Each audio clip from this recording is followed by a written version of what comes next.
مسلمان تو دور کیا ہم انسان بھی ہیں؟ جانوروں کا بھی کوئی مر جائے تو وہ ایسے دعوتیں نہیں اڑاتے، اور اشرف المخلوقات کا تاج پہن کر حیوانیت کی ساری حدیں عبور کر جانا کہاں کی انسانیت ہے؟ میں نے میت کے گھر میں ایسی آوازیں بھی سنی ہیں جو دیکھ پر بانٹنے میں لگا ہوتا ہے اسے کہا جاتا ہے ذرا پلیٹ میں 4 روٹیاں زیادہ ڈال دینا، وہ داماد بھی آیا ہے تو اسے کھانا دینا ہے۔ وہ بیٹی جو ماں یا باپ کی میت پر رو رو کر ہلکان ہو رہی تھی، جیسے ہی جنازہ اٹھتا ہے تو وہ سارا غم پس پشت ڈال کر کھانا تقسیم کرنے میں لگ جاتی ہے کہ سسرال والے بھی آئے ہیں، انہیں کھانا نہ ملا تو ساری زندگی باتیں سننے کو ملیں گی کہ تیرے باپ کی میت پر تو ہمیں کھانا بھی نہیں پوچھا کسی نے۔ میں نے اس بات پر بھی تبصرے سنے ہیں کہ سالن میں تو ترین یعنی جی ہی نہیں تھا، ہماری پلیٹ میں تو بس شوربہ ہی آیا۔ ہم بحیثیت معاشرہ ظالم بن گئے ہیں۔ خوشیاں تو کجا، ہم نے مرگوں کو بھی اپنے شریکے پورے کرنے کے لیے ایونٹ بنا لیا ہے۔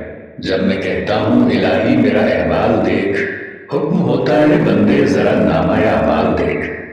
کچھ سوال آپ کے ضمیر کے دروازے پر چھوڑ رہا ہوں۔ کیا ہم فقیدگی کے کھانے کا بائیکاٹ نہیں کر سکتے؟ کیا ہم بھوک لگنے پر بازار سے کھانا نہیں کھا سکتے؟ کیا ہم گھر میں ایسا اصول نہیں بنا سکتے کہ خاندان میں کوئی کسی کی فقیدگی پر نہیں کھائے گا؟ سوچئے گا ضرور۔ اگر میرے کسی بات یا عمل سے کسی بھائی یا دوست کو کچھ ناگوار گزرا ہو تو ان سے نہایت ادب و احترام سے معذرت۔ اب یہ ہم پہ ہے کہ ہم اس بات کو آگے پھیلاتے ہیں کہ محض ایک ویڈیو دیکھ کر گزار دیتے ہیں۔